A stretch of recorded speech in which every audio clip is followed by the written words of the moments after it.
Welcome to our ongoing presentation of Sukah, which is a return to the garden.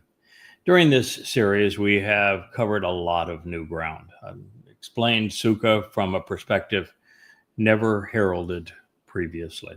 We've shared the fact that Sukah is not about pitching tents. It is not about tabernacles. It is not about building huts and hanging in them. It most certainly isn't about 𝐤𝐄𝐄𝐄𝐿 and 4 species. It doesn't have anything to do with what is projected through Judaism, has nothing to do with what has been turned into a religious observance of this time. Sukah, first and foremost, is, sometimes you just got to take a nap when naps are needed, and this is what we have here with with my Wookiee. I don't blame you, pal. Sometimes that is just really the best way to go, is just to lay down on the job and say, I've given what I have to give today. I don't want to play anymore. Wookiee is actually using my mouse as a pillow. So if as we move forward in the text and I need to read the next line, I may be in trouble here, but we'll do the best we can in the interim. What we've shown is that Sukah, based upon Sukah, which means enclosure, protected, and covered, and Ganan, which is the basis of Gan, Garden of Eden, has exactly the same meaning. It was always obvious to me, very much from the beginning, one of my earliest revelations, I think 24 years ago, that it was apparent that God's story was beginning in the garden and going to return us to the garden. And the reason that we learned so much about the conditions in the garden was so that we would be ready for our return, so we could determine who belongs and who doesn't. What would be the experience that God is taking us back to? What is it that God likes and doesn't like? What happens with people who cop an attitude? What is it all about? Because the 7 Mow'ed Miqra are 6 steps back to Sukah, and Sukah means Gan Eden, and therefore we open the threshold to life, the doorway to life, with Pesach, and cross that threshold, cleansing our souls of religion and politics, on matzah, such that we can be part of God's family, enriched and empowered by Him, on Bikurim. And then there's a tenfold enrichment and empowerment, even a double dose of that, on Shavuot, the promise of 7, as we are brought out of a hideously religious and militant and politicized world, such that the day of the herald becomes the most magnificent day really in all of human history, when Yahweh engages with the 𝐤𝐄𝐄𝐄𝐿 to purge the religiosity of this remaining remnant of Israel around the Temple Mount in Jerusalem. A story that we have been reading throughout the 4th chapter of Yeshayahu, Isaiah, such that on Kippurim, Father and Son, Yahweh and Dove, can return, and that God's people, after being estranged from Yahweh and not seeing Him or hearing from Him in 3,400 years, will have the opportunity to rejoice and celebrate in His presence. This is on Yom Kippurim, 6:22 p.m., as the sun sets in Jerusalem, the 2nd of October, 2033. 5 days later, we enter Gan Eden. This is the celebration of Sukah, beginning on the 7th of October, celebrated by a full lunar eclipse, which is something really, really special in the sky. And that is what we're celebrating now, 8 years prior to the final observance of Chag Sukah in year 6000 Yah. And everything that we need to know about it is explained really in 3 places. It's foretold in the Torah, with God explaining this is the nature of the 7 steps that we walk to Him, and acknowledging that we really meet with God 3 times each year. There's Chag Matzah, Shavuot, and Chag Sukah. And that Chag Matzah is comprised of Pesach, Matzah, and Bikurim, with the seminal day being matzah, when our souls are unyeasted of religious and political fungus. And then the harvest that sets by itself of Shabuah, which is of mature and standing grain, followed by 7 years of the time of Yaakov's troubles, which finally concludes on Teruah, where there is a final ingathering or gleaning of God's people, and then a remnant of Yisrael and Yehudim are brought into Jerusalem to be purged of their guilt by the sacrifice of the red heifer, the oratory of the great Elia, the fire that is ignited by Yahweh, the billowing smoke and ash that soars up towards the heavens, and the dancing waters that flow off of the Temple Mount, all to prepare this adulterous woman that has become Yisrael, the religious woman of Israel, of her guilt, of her uncleanliness. And this then leads to them being able to celebrate Father and Son's return, as it is told to us in Zechariah 12, and the result of the infusion of the Torah guidance inside of us in Yirmiyah 31, and all orchestrated by Elia pursuant to the instructions that have been presented by Yahweh through the prophet Yashayah. It's all there for our consideration in all of these different places.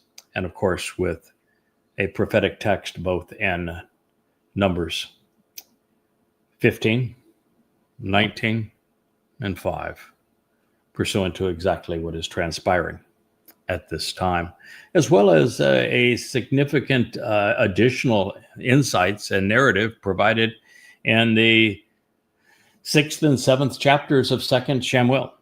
These are all contributors to this marvelous return to the garden.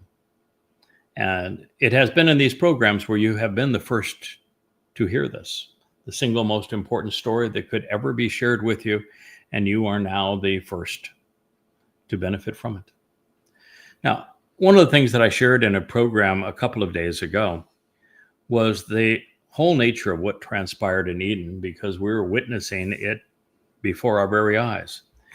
What we've noticed is that, thank you, Wookie. What we noticed is that Yahweh created Adam for companion.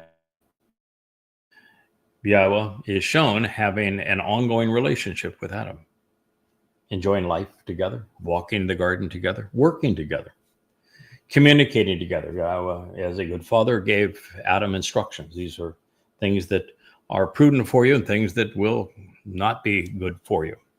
And they have what is really a delightful relationship. And it's indicative of what God would have in store for us going back into Eden. This is exactly what he intends for us. But Yahweh realized that man alone is dependent, and God's not looking for a dependent. He is looking for someone who can reciprocate his love, someone who can engage with him in a way that is mutually desirable and mutually beneficial. And when there's only one choice, it's either to go crazy by being alone or choosing God. That really isn't much of a choice, is it? It wasn't fair to Adam. And so God, knowing the consequence of all this, gave Adam an alternative. But let's be clear. Yahweh was not created for Yahweh. He tells us explicitly that Yahweh was not created for him. Yahweh was created for Adam. And Yahweh tells us that Yahweh's purpose, woman's purpose, was to support the man, to be his helper. Unfortunately, something went awry in that relationship. And what we learn that is really germane to our story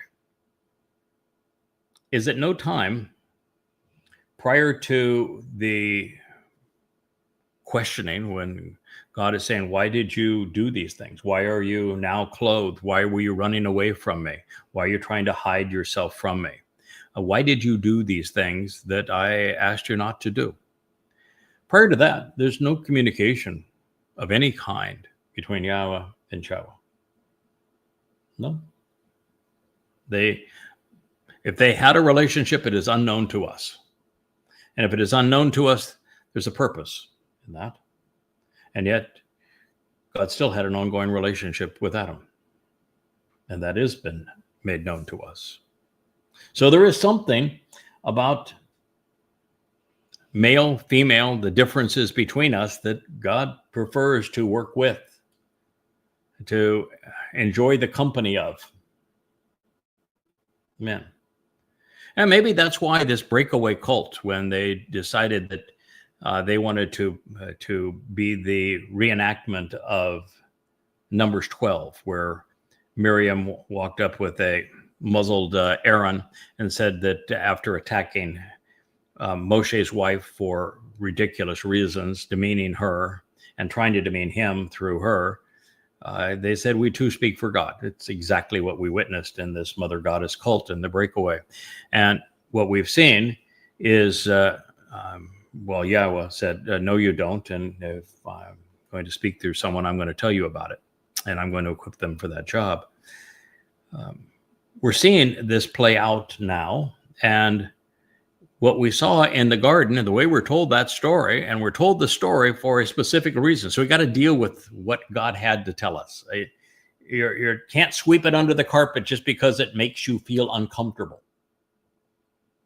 It's important that we understand what happened and how it is being played out before our eyes right now and what's going to transpire going forward. Because Hasatan, he didn't try to beguile Adam, did he? No. He went against 𐤄𤅅. 𐤄���� was vulnerable.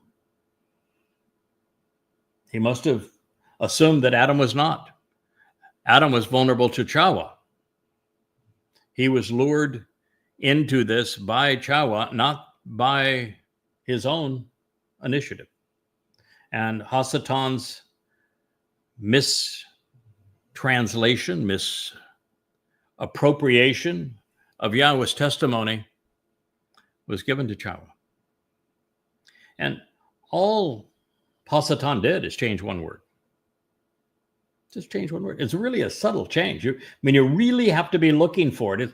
His approach was identical to what Paul did in writing these books of the Christian New Testament. It's exactly what Muhammad did in authoring the Quran, is you present something where many of the words are true, but you alter the meaning of enough words to create the opposite meaning that was actually provided in the original instruction. And in the case of 𐤄𝑅, she didn't just fall for it. She ran with it. The text says that she wanted to be a goddess. She wanted not just to speak for God. She wanted to be God. She wanted to be the first member of the mother goddess cult. That's who she is. That's what she said. That's what she did. That's what she wanted. And so she created her own rendition of Yahweh's testimony. Her own. She had obviously heard Adam explain what she should and should not do. And then she twisted it to serve her interest, or what she thought were her interests, because she wanted to be a mother goddess. Who knows? Maybe she was just jealous of the relationship that Yahweh had with Adam. Who knows the motivation? Who was the motivation of the psychotic woman that not just decided to break ranks, but to fixate on demeaning me and to twisting Yahweh's testimony to lure people to their demise? Misery loves company, you know. It's so insightful as to what happened there.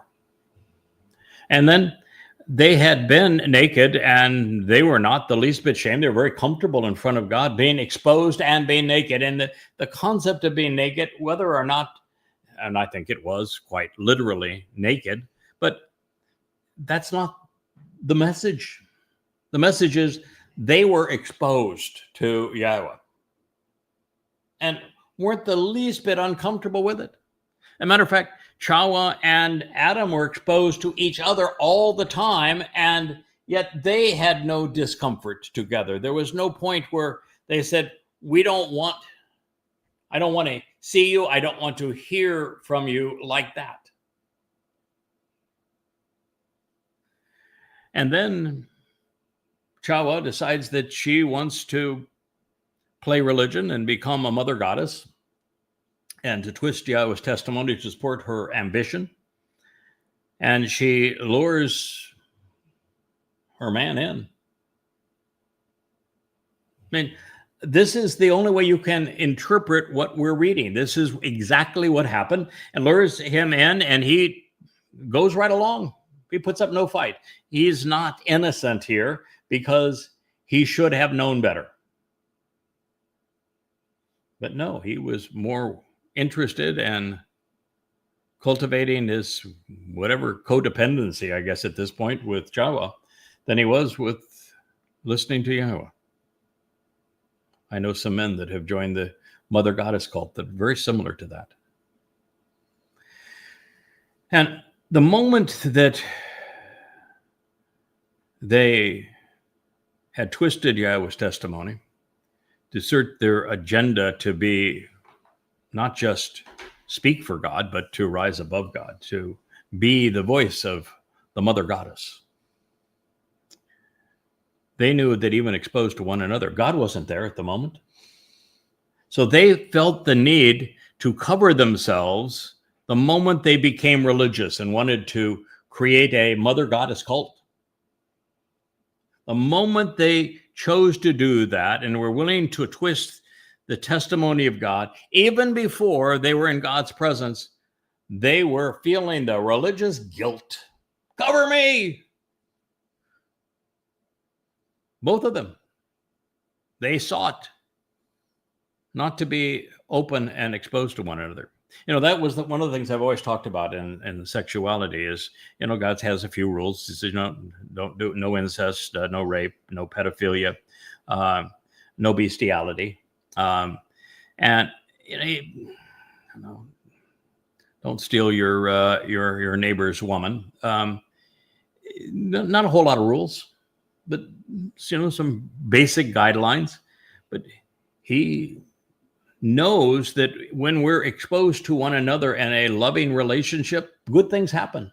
You don't feel vulnerable. That's part of the joy of good romance and sensuality, is that when you're completely exposed to your partner and you have no shame, you have total trust in one another, the joy is extraordinary. You ought not be a prude and deprive yourself of that. And I know there's a lot of women out there right now that are trying to demean me because I speak very freely of this wonderful gift that Yahowah has provided to us of sensuality, and how remarkable it is if you're not all caught up in your religious underwear. But that's what they did. They put on religious underwear. They had to be modest now. And so they're now even trying to hide from God because the religious apparel wasn't enough.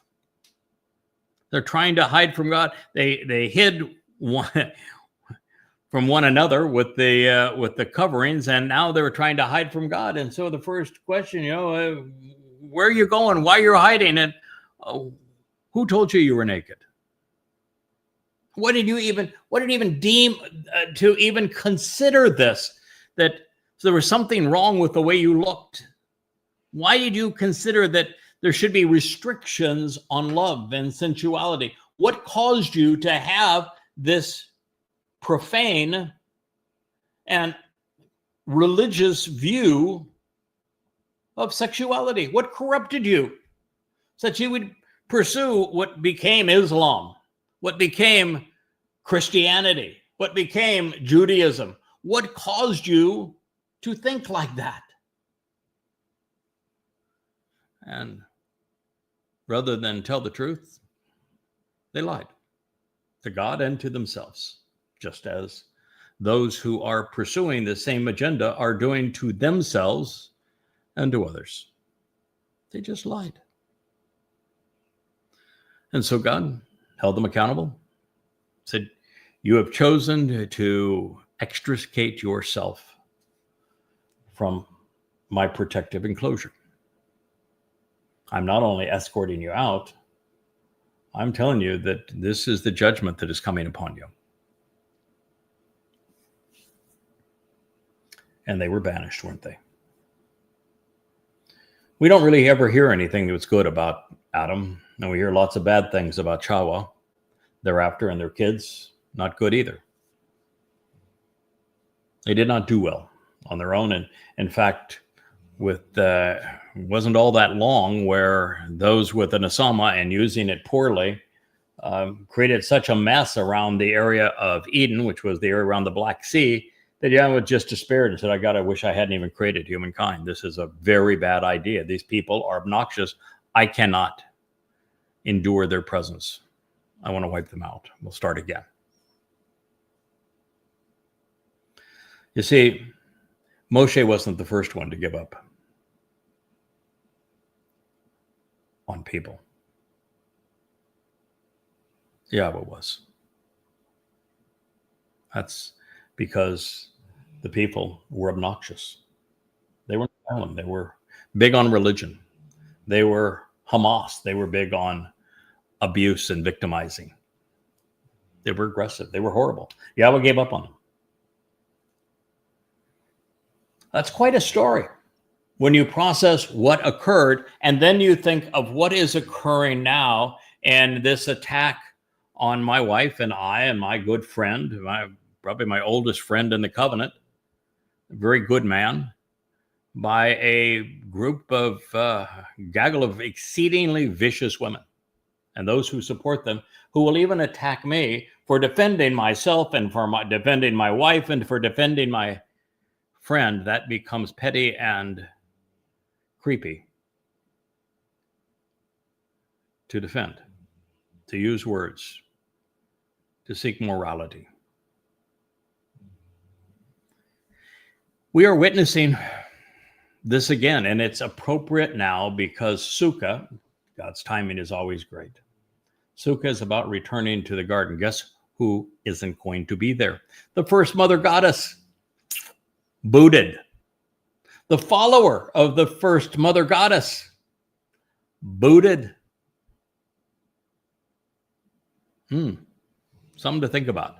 The children of the mother goddess, they didn't get back in, did they? Pretty straightforward there, Rich. What do you think? Can we file criminal charges first? Because that's coming. Yeah, I think so.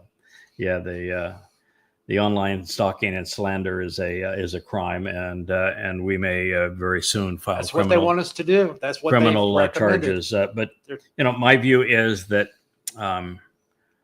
Moshe got his face plant moment when Dode gave up on everyone. He had to send somebody that took care of the problem. I'm flat out sick and tired of this. I'm disgusted by them. I'm repulsed. So I'm going to continue to do my job, and I'm going to share Yahweh's insights, because in every case, Yahweh was very clear. He says, I knew this was going to happen. I wrote the story about what happened in Gan Eden for your celebration series on Sukah at the very time they were going to spew this toxin all over themselves and you, so that you would know exactly how I handled it the last time. And I shared Shamuel 6, 2 Shamuel 6 with you, because it answers this question and 1,000 more. He says, I got your back there. There's your response. But I want to tell you, you are absolutely revolting. And I can assure you, you will never, not one of you, will ever see that garden. As for your fate, you will have determined it. But it will not be Shamma'im, and it will not be Gan Eden, and it will not be Sukah. If you're trying to celebrate it now, you might as well stop. All right, so God has a way with words, doesn't he? He can tell a story of what happened in the past, and it will have absolute perfect application for what's happening in the future. As we ended the program yesterday, I shared the following testimony with you. This is a story of what is happening during the celebration of Chag Sukah, Teruah, Kippurim, and Sukah in year 6000 Yah, between the 23rd of September, 2033, and then Sukah beginning on the 7th of October and running 8 days thereafter through the 15th. Then Yahweh will create, initiating something cutting edge, something brand new, something never seen before. Upon every location and dwelling place, site to live. On the mount, this ridge line of Zion, which are the signs that are posted along the way, as well as over her Miqra, her invitations to be called out and meet. I'm just going to have a little speculation here. Yeah, we'll see if I'm right. Well, we're not told explicitly, but by tying Zion and Miqra together, what do you want to bet? How many signs do you think are posted along the way? 7 signs posted along the way. 7. You think is your answer 7? Is that your final answer? That's my final. I'll take 7 for 400. What do you think perhaps that first of the 7 signs, what do you think it reads? The first sign? The first of the 7 signs. From leading from Dod's home, going up to Yahweh's home. What do you think the first of the 7 signs reads? Pesach. Pesach. Doorway to life. And again, is that your final answer? That's my doorway. God, you're 2 for 2. What do you think the second sign reads?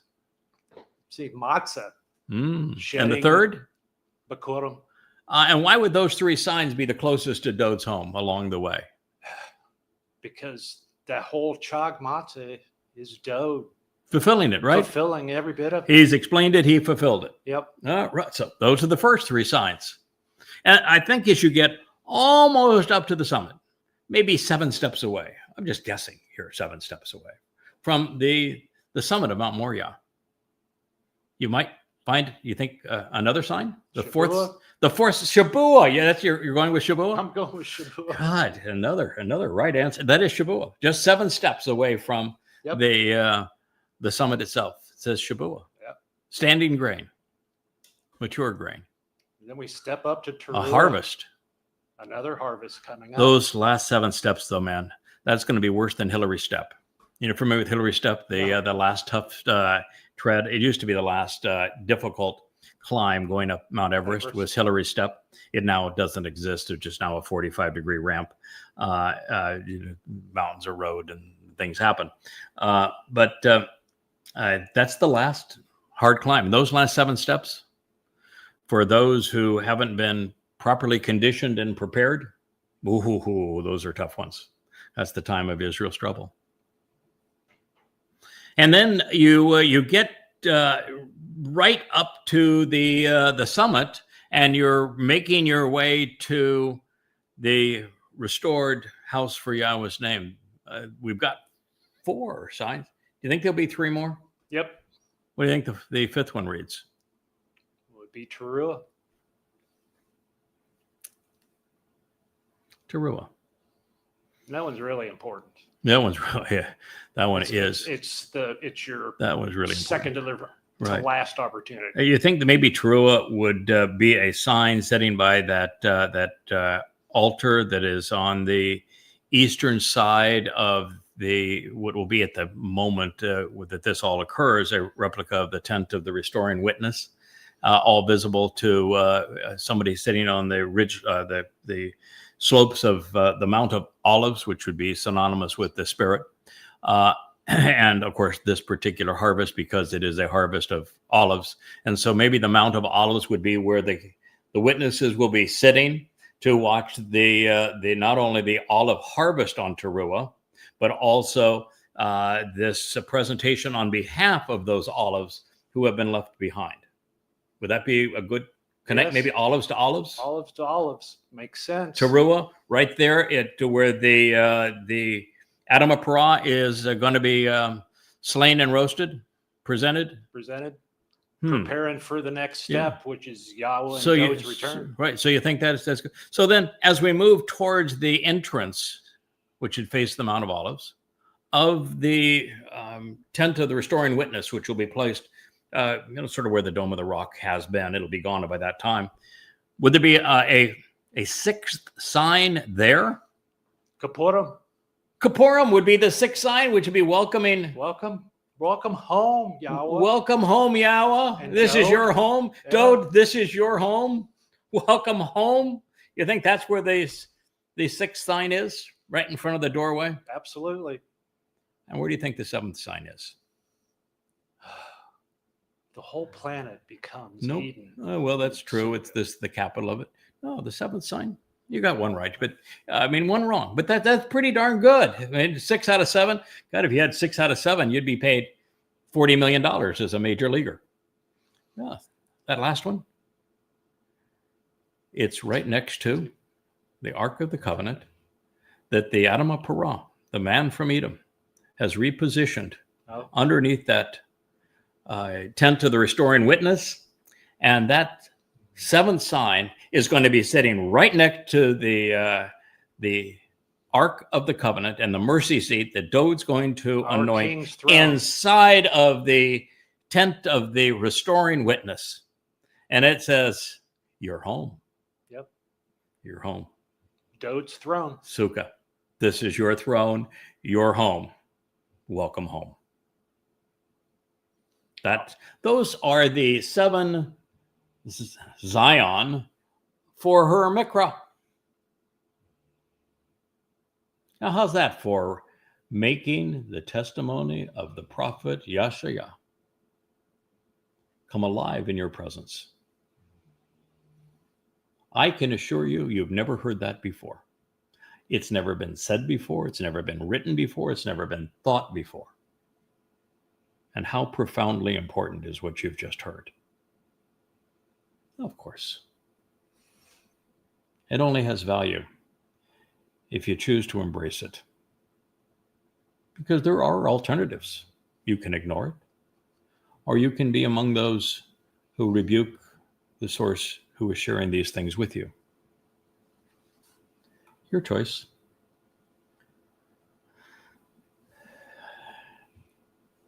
As we move toward and past and through those last 3 Zion on this day, during the celebration, the fulfillment of Chag Sukah, do you think there's going to be any ashen smoke? You expect to see some smoke? Lots of smoke. Mm. Lots of light. Lots of smoke. fire. And the smoke is because underneath the sacrifice of the 𝐤𝐿, God has prescribed timbers. Yep. In fact, the word that he has used is trees. Don't uproot the trees. Amen. Don't uproot those trees. Trees. And what about brilliant, shining radiance and majestic light of a flaming fire? You're expecting any of that around at this time? Has God spoken about any of that? Just like Elliot performed. Except It's going to be even more except spectacular. times a million, maybe how about times 2 trillion, so we could replicate the number of galaxies in the universe. Yep. You think it could be 2 trillion times more magnificent than what happened in the dress rehearsal? After all, that was the dress rehearsal. This is the main event. You're going to need your sunglasses. Or you're going to need to be prepared for it. That's part of your preparation. So we got our smoke, we got our light, we got our signs, we got them placed, we got our Miqra. We got it all, don't we? As a matter of fact, this Miqra was singular, which means it is the Miqra of Sukah. Sukah. So this is smoke. We have fire by night during this piercing the darkness. And by the way, there's even going to be darkness during the day because we got a full solar eclipse. God's really clever the way he's orchestrated. Can you imagine? Before the universe was created, he knew he was going to do this. He knew it was going to come down to this. And he arranged for there to be a solar eclipse and a lunar eclipse in the final fulfillment of Sukah. I mean, think of the planning that would be required to make that happen. But see, the solar and the lunar eclipses are all about a relationship between three things. The earth, where we live, the sun and the moon, Dode and his herald. So all of these events, the solar eclipse and the lunar eclipse, are about a dance that is taking place between the greater and lesser luminary, the Dode and Yada, from a symbolic point of view, of course. For indeed, and this is, by the way, the reason that I'm so enamored with Yahowah𤄄𤅄𝐄𝐄. I think it's why Yahowah𤄄𝐄𝐄 in the 63rd chapter gets it's this out-of-body experience. That's my Zoroa. That's my guy. That's the man who comes from Edom. He had obviously read what Samuel wrote about Obed Edom. That's the guy. That's what's happening here. That's why I just love this, is that with his vocabulary and intellect and relationship with Yahweh, God spoke through him in a way that makes this all come alive and be so very real and tangible. We have been taken forward in time, 8 years now. When this was written 2,700 years, to experience future history. It's as if you were there. You know what Walter Cronkite in that old series? It's if you were there. That's exactly what we're witnessing here. But the voice is Yahweh's, not Walter's. For indeed, upon all of this manifestation of power and glory. Who is the manifestation of power and glory? Yahweh. He's the one igniting the fire. He's the one who brought Eliah back to be the master of ceremony. He's the one who equipped the 𝐤𝐄𝐄𝐄𝐿 to serve in this fashion.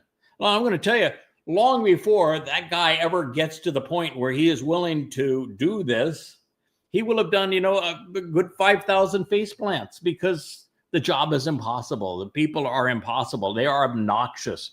And the closer they get to you, the worse they are. And so he will have done, his share of face plants, just as did Dode, just as did Moshe. And so it is Yahweh orchestrating all of this. He's the one who is empowering it. He's the one who makes it possible. And it's the way that he is manifesting his power. He's igniting those flames. He's releasing the water. He's doing it all. And he says there's going to be a sheltering canopy. Now you can look at that chuppah a number of different ways.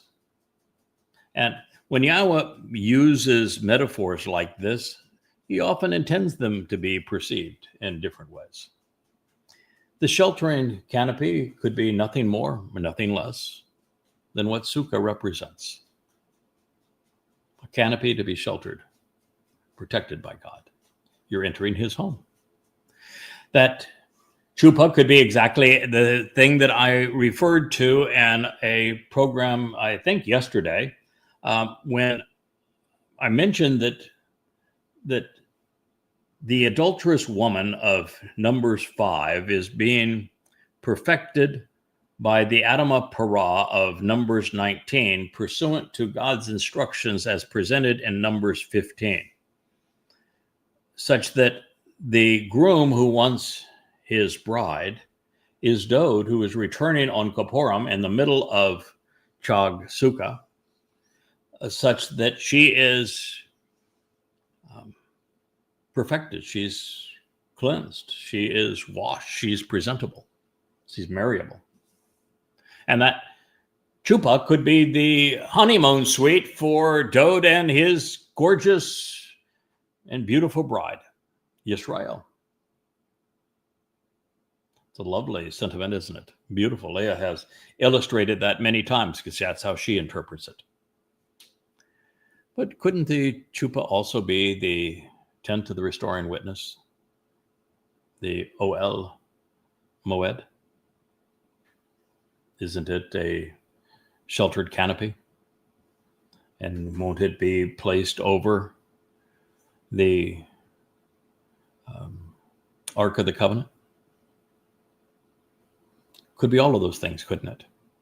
It could also represent that since the verbal root of Sukah and the verbal root of Gan for shelters and for garden speak of a covering, a canopy, protective enclosure. Could speak of our return to Eden then, couldn't it? And then you'd be 7 for 7. Then you would be that seventh Zion sign could in fact be that I'm restoring the earth and bringing it all back to this sheltered environment of Eden.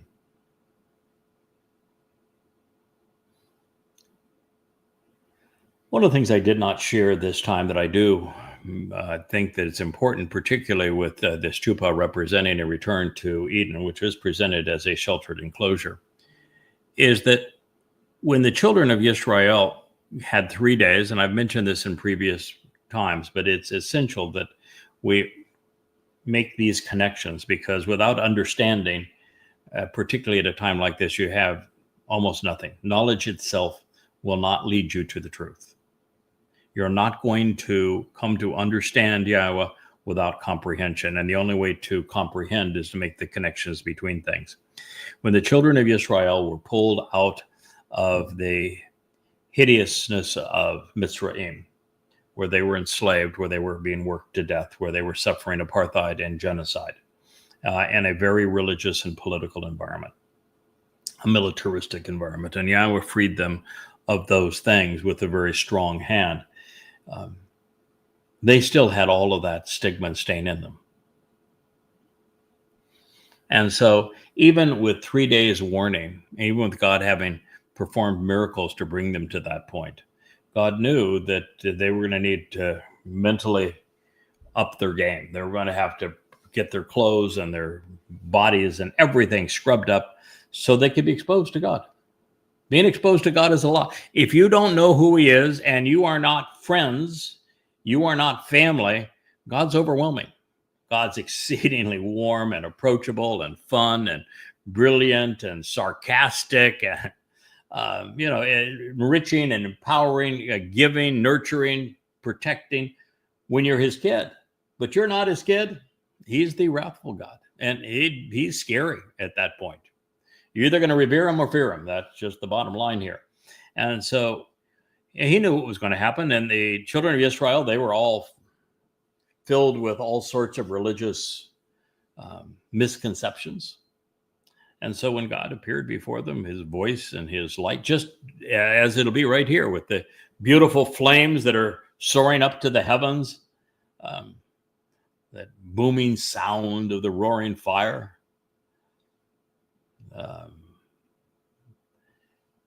They, 3,400 years ago,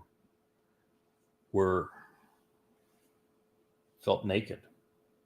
They felt ashamed. They couldn't stand being exposed to God, to the extent they told God to shut up and go away. They never wanted to see him or hear from him again. This is the consequence of religion. It is what does this. And it's being done again, right in our midst. It's not only the product of Christianity, Judaism, and Islam, but of the internal family menace of the mother goddess cult. It's important that you understand these connections. So that was Isaiah 4:5. Then there will be Sukah for camping out, a sheltered dwelling, a covered canopy, serving as a family home, serving as a representation of something manifesting greater dimensions, a tessel. You know what a tessel is? You ever heard the term tessel used when Yahweh was describing the difference between the way he created Adam and his own existence? No. Tessel is a really interesting term. For a fellow like me who has drawn the blueprints for many homes and then built them, who can see and vision in his mind what something beautiful might look like, and then render it in the three-dimensional thing that he has seen in his mind on a two-dimensional surface, like a drawing, a blueprint. And then taking that two-dimensional drawing, which can have two dimensions this way foundationally as a footprint, and two dimensions this way as a facade, an elevation, as they call them. I know a lot about tessels. I've spent a lot of time around tessels. I've seen all manner of diagrams, for example, of vessels and airplanes that I have commanded over the years. So I know all about these things. The search of the Hebrew term would tell you that it is essentially a two-dimensional representation of a three-dimensional object. Or more accurately, it's rendering something in lesser dimensions so that you can see and perceive what it is and the dimensions that you happen to be in, or those that you can use to convey the intent. It's, if you want to get a very simple version of it, stand in the sun, you recognize yourself as a three-dimensional object, and look at the shadow. It is a two-dimensional version of yourself. That's exactly what God's talking about here. So then there will be Sukah, shelter,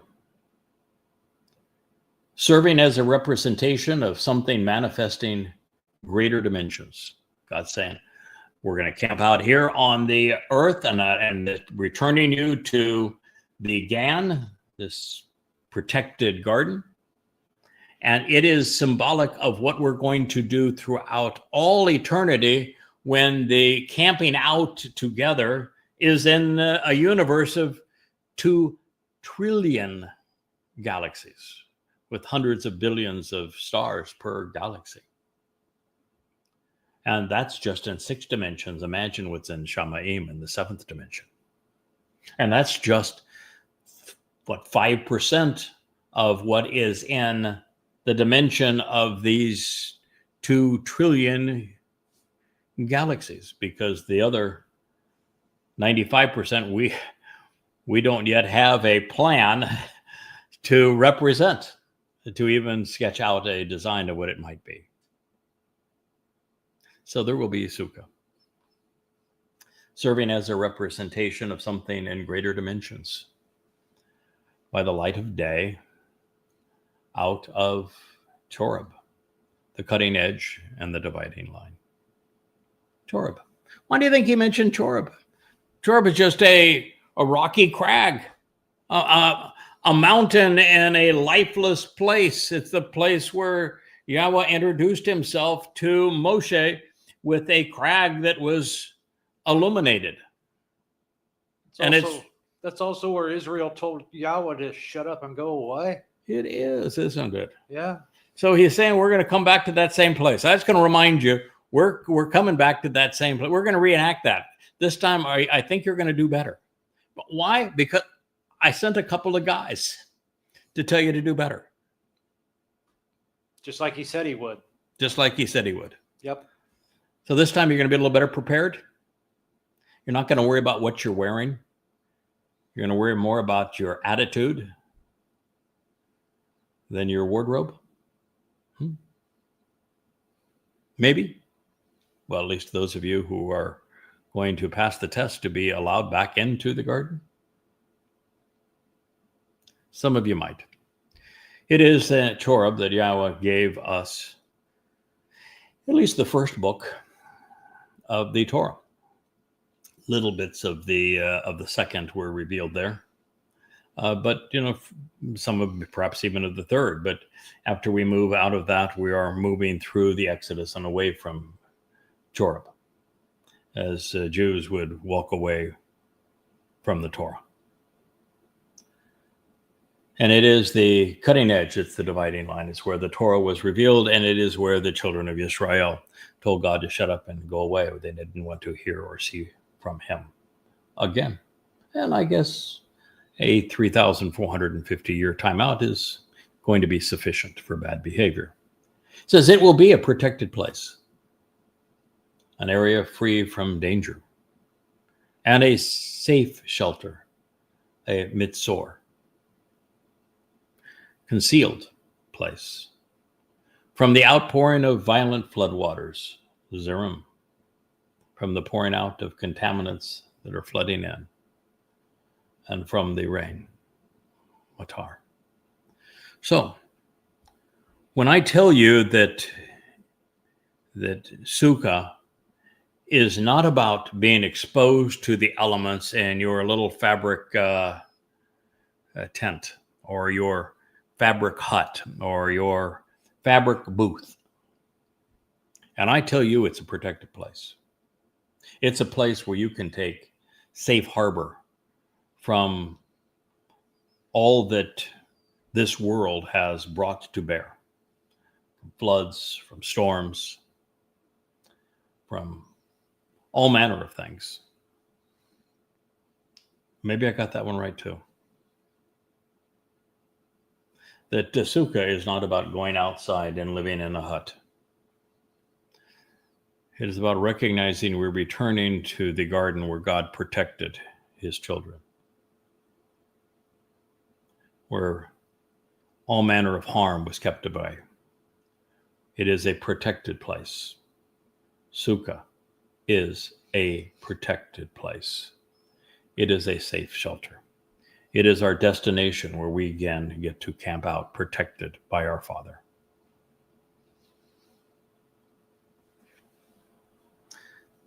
It's pretty marvelous, isn't it?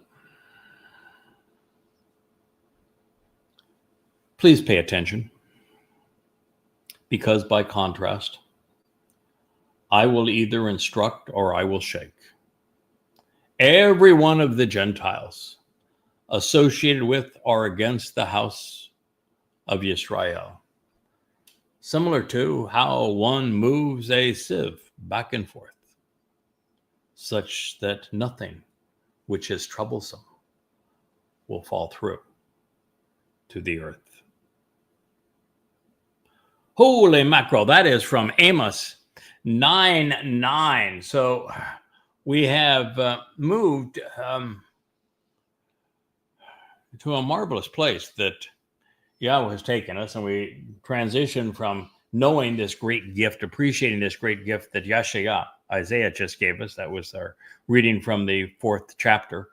But I wanted, before we return to the Torah and its presentation of the Miqra of Sukah, which we've already begun, that there are a couple of other prophetic portraits that are pursuant to this day. And as I've just shared, the first of them is found in Amos 9 through 12. And in it, Yahweh speaks of using a filter mechanism to determine which souls are allowed to remain and which are not, which are not going to make that final cut, which are tossed away. Going to reestablish the Sukah of Dod, which the religious have ransacked and they have misappropriated. And you're not coming back in to ransack it again. So please pay attention. Because by contrast, I'm either going to instruct or I'm going to shake. 𐤄𤅅𤄄𝐄𝐄𝐄. 𐤄𝐄𝐄 is to offer instruction. It's to direct. Everyone of the Gentiles associated with or against the house of Israel. You know that Mama Goddess cult that's out there? They called Shabuah their harvest because they were what? Gentiles not interested at all in God's people, Israel. They said, we're coveting this. This is ours, right? Yep. Yeah, so God's going to shake them up. And it's not just by shaking them up. God's also seeing to it that the Gentiles are instructed. When you read all of the prophetic statements pertaining to the final witness that Yahweh has chosen, including the 𤄄𤅅𤄄𝐄𝐄 presentation given on Teruah, on the Temple Mount by Solomon, where this individual is called both the hand or influence of God at our time and a Zeroah by God. He is depicted communicating to the Goyim, instructing them, and simultaneously the house of Israel. Reads exactly like this. So you may want to pay attention. As one moves the sieve back and forth. Remember how many times I've said that the job that Yahweh has assigned the choder, he very often says that he's not just a shepherd leading God's people, protecting them with the staff, but he is also the rod of divine judgment. His role is as much to determine who is allowed in, as well as who is allowed, not allowed in, who is blockaded. Kabara. These person waves and shakes the mesh screen and the sifter, this filtering device. Everything God has to say about covenant participation, the observance of the Mow'ed Miqra, and the message that he will convey through his chosen implement, all gets down to this. He's not just the one who is removing the obstacles from the elevated path to God through Dod's sacrifice, but he is the one who is also holding that sieve, determine who is allowed through and who is not. And in this case, nothing that is troublesome will fall to the earth. It will all be contained within that sieve. And the sieve, is kind of like a net in a way, isn't it? It's like confining the riffraff, isn't it? You put your hand over that sieve, and you've trapped the negative influence, haven't you? Yep. I wonder where they're going to go. Lots of pressure. But it isn't the earth, is it? So they're not going to simply die because they're not coming to the earth. No. They are not going to. Dust to dust is not going to be their fate. They are going to get their wish. They're going to have their own little place of separation. They're not going to have to spend any time around that rotten Zeroah who they deny, that 𝄄𝅅𝐄𝐄𝐄 who they deny,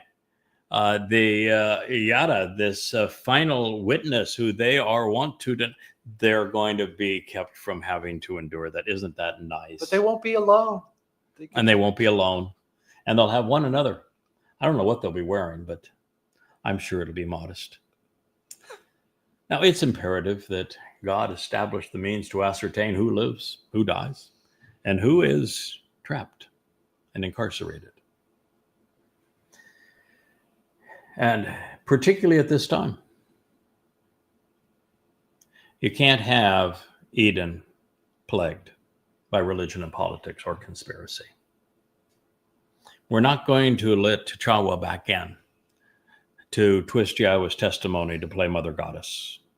Been there, done that. God didn't like it. Didn't work out. We're not going back. By the 𤤄𐤅, the cutting edge and the dividing line, every one of my people who have missed the way will die, including those who protest.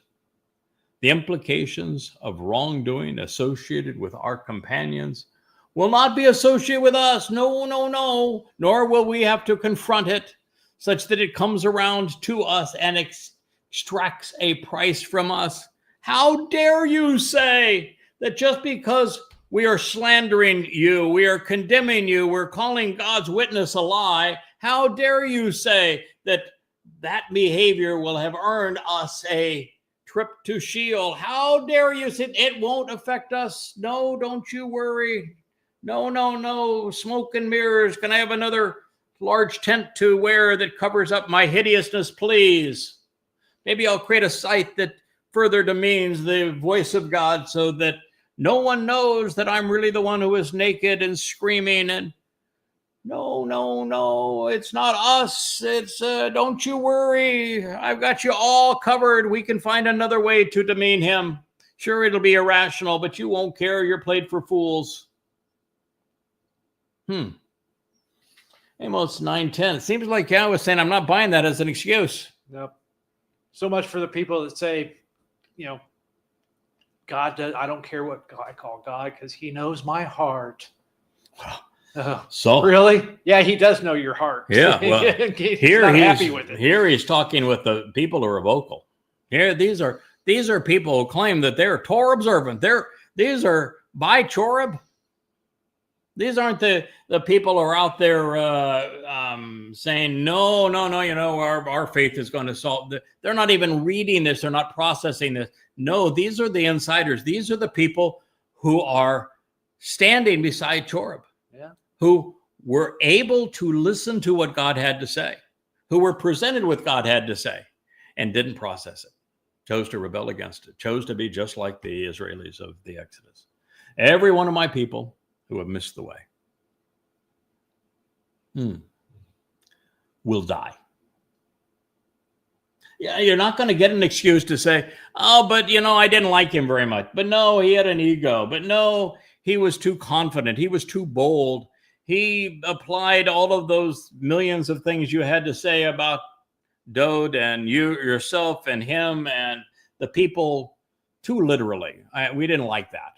He didn't give any comfort for us to play Mother Goddess.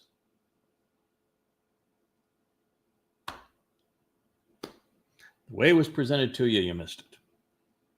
You're going to die. Now, that, by the way, those who are wrong, it could have been written, those who mislead, but the ones who mislead, not necessarily going to die. It's not, you're going to wish you could. Those who protest, oh, no, it's not going to happen to us. We haven't been associated with any wrongdoing. No, it's those other guys that are wrong. Not us. No, we're not hypocrites. Won't be associated with us. We're never going to have to confront it. How dare you say that about us? Doesn't apply to us. Just because it's perfectly reflective of who you are and what you have done. No, it doesn't apply to us. We're not going to have that price extracted from us. No, we can lie all we want to. We can tell ourselves that we speak for Mama God, and it's all going to be just fine. She'll have our back. Or not. During that day, I will erect and establish the Sukah, this sheltered dwelling of Dode, which has fallen. I will repair and restore its breaches, and then I will raise up whatever is in despair, and then I will rebuild it so it is like long ago, and it will endure forevermore.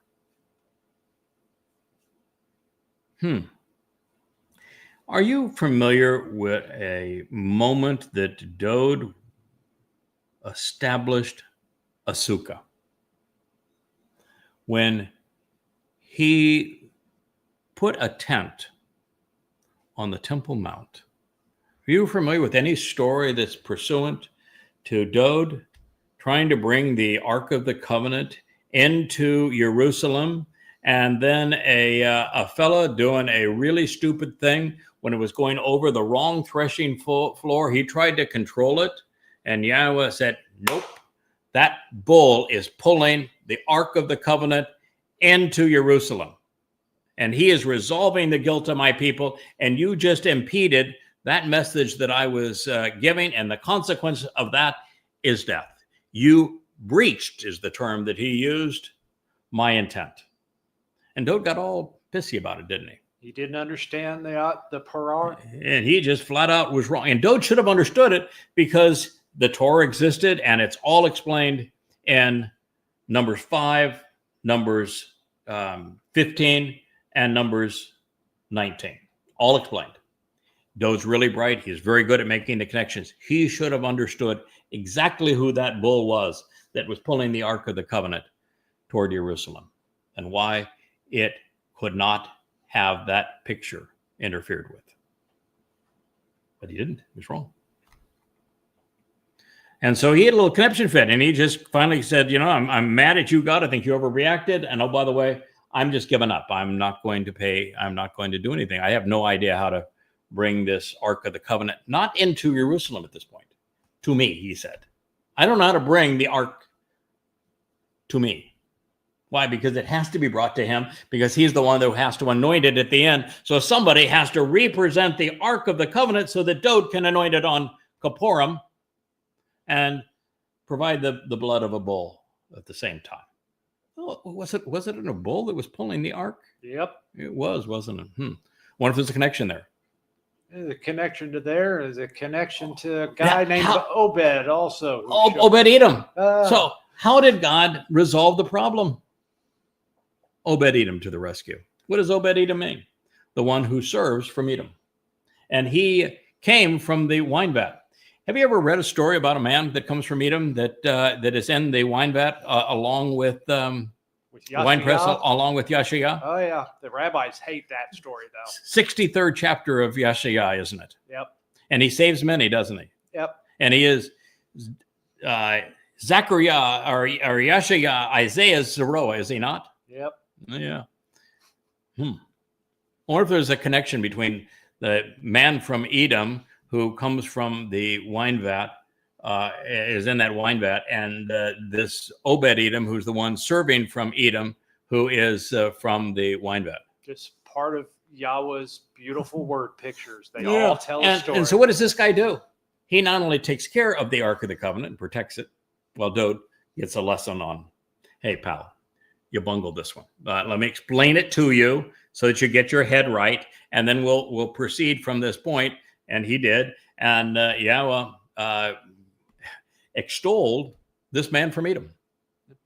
And then who was responsible for repositioning the Ark of the Covenant where it belonged?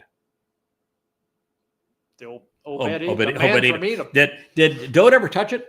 Nope. Did Dowd direct it? Did Dowd have anything to do with it other than he celebrated it? He celebrated it.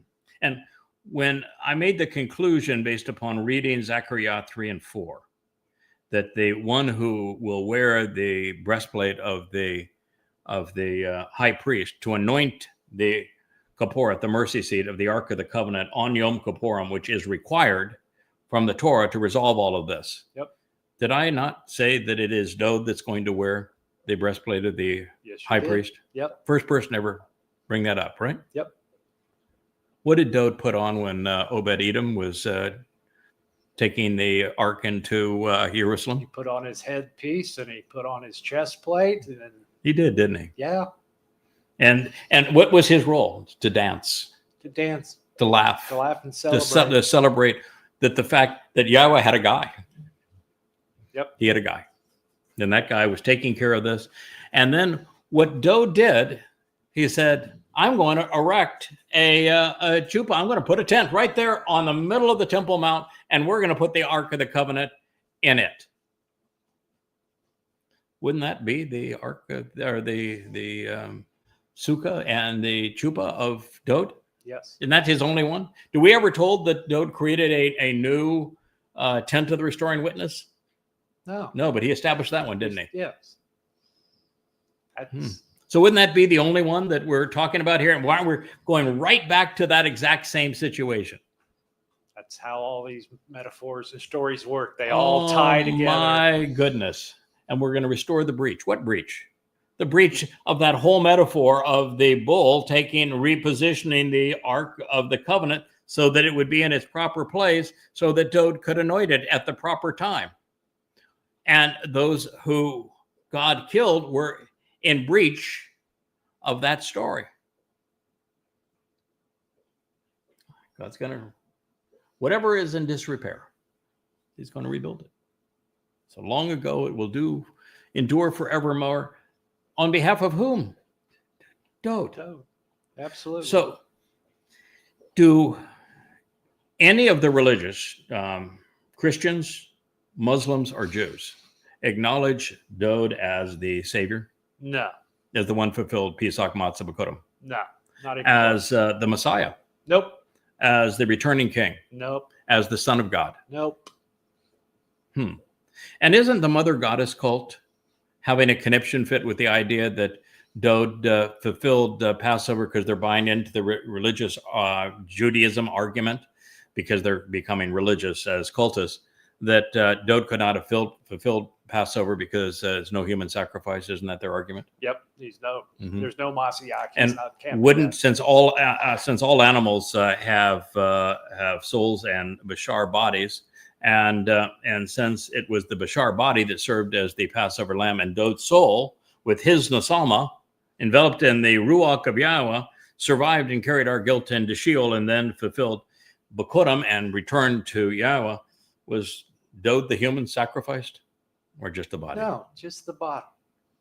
And do you think that body became a on the pole rather than through the wrists and and his ankles where he was pierced and nailed? Do you think when the Romans were pounding those nails in, it magically transformed into lammy? No, that would be creepy. So do you think that when Hasatan's minions kill and bludgeon the Adamas Parah for this final sacrifice of the bull, do you think that the man who is representing that is all of a sudden going to, as they take their wax, he's going to turn into a red cow? Oh, hell no. It's just so ridiculous. And do you think that the body that I'll be given away at that moment, that I have any regret in losing it? Body's irrelevant. In fact, aren't I going to be celebrating the fact that I was able to offer something that I want to get rid of at that point? Yep. And that it's serving a purpose? Don't you think that's a great celebration? And the me that is me is going to be beside Dowd and celebrating this and say, hey, look what we're doing now, man. Yeah. We're literally living in the midst of the most important day that Yahweh has ever spoken of. People truly don't understand dimensionality and what's going to happen. Yeah. It's marvelous. And what are we doing this for? For Dowd. And if you don't understand and you can't accept what Dowd did, then you're in real trouble. And of course, this stupid insider cult that is pursuing this Dowd can't be the Passover lamb because no human sacrifice. You know the reason they're saying it? It isn't just to rob Dowd of his achievement, even though Dowd explained that he was going to do it in first person in Mizmor 22 and 88, and it speaks of it again in Yeshayah 53. And most of the Psalms get around and speak of it one way or another. Even though it is obvious that is Yahweh's story and that Dowd volunteered to do this, they are denying it, actually not because they have an issue with Dowd. You know why they're denying it? They have an issue with me. You know why they have an issue with me? Is because it's obvious that I am who God says I am. And they must deny that. So they must deny that there will be a sacrifice of the Adamah Parah.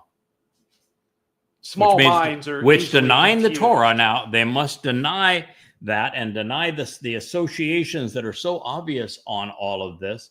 They must deny them because even though they were the first to acknowledge them, and even in their parting letters, they said, because you don't speak for mommy God, and many people are going to be misled and die. You won't be one of them, because you are the Adam of Parah and all. Even though that's what they said and their departing letters, they now must deny that, because if in fact God is accurate in his depiction, and there is nobody else in human history that has fulfilled this role, and the likelihood that somebody is going to come up miraculously and this next year to fulfill this role and without any prior preparation is zero, they must deny those things now, because if what they accepted as true is true, then they're screwed. They painted themselves into a corner. They did. And they have painted, and if it was just themselves, I'd say, so what? But they are continuing to lure others into that sieve from which there is no escape. No return to earth. No entry into Sukah. It's all about Dod. You see, even that fella that is serving as the bull, even that guy, he is nothing more than the lesser luminary, reflecting the sun's light. So it was during this very discussion in 2 Samuel 7, which is preceded by what comes before 2 Samuel 7. Not a trick question. 2 Samuel 6. Where is the story of the bringing of the Ark of the Covenant into Jerusalem, and the story of the role that Obed-Edom plays and all of this, and then the great line of Dod where he completely rebukes the modesty cult that is now out there trying to besmirch me, whose full-time job now it is to besmirch me. What would that be if the greatest prophecy ever told is in 2 Samuel 7? What precedes it? 2 Samuel 6. Where is all that stuff I just shared? 2 Samuel 6. He didn't hide it. He didn't stick it in another book chapters away for you to decipher. Would that not be the story of father and son, and how that story has a marvelous assist by the man from Edom? Yep. I thought so. So to deny it, boy, you would really have to call God a liar. You'd have to say that every story that God told, it has no value whatsoever. Yeah. Because what does 2 Samuel 7 talk about? Isn't it talking about Yahweh building a home for Dod and placing his throne in it, and his throne being eternal, and that Dod is in fact his beloved son, and that he is his father, and that his reign will be forevermore? That's what it says. Aren't those two stories related? Just a little bit. And doesn't Amos 9:11 address it? Just kind of clarifies it again. There's your second witness. Why is this so difficult for people?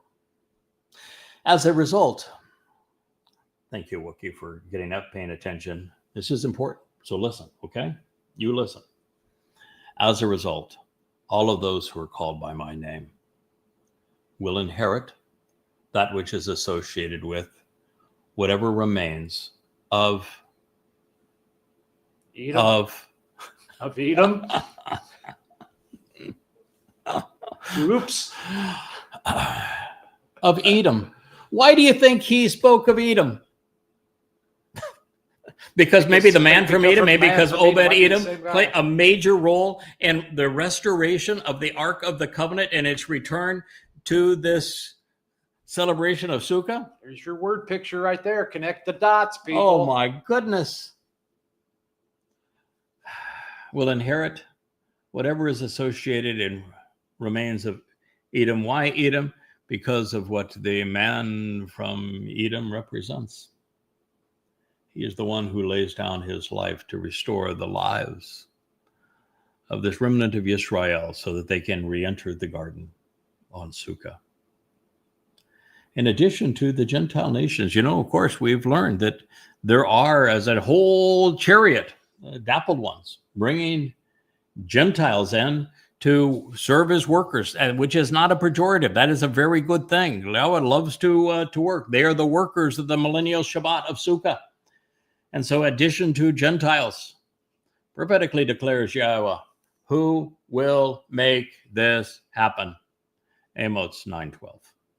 Thank you very much for listening. I appreciate Yahweh making my case. Good day.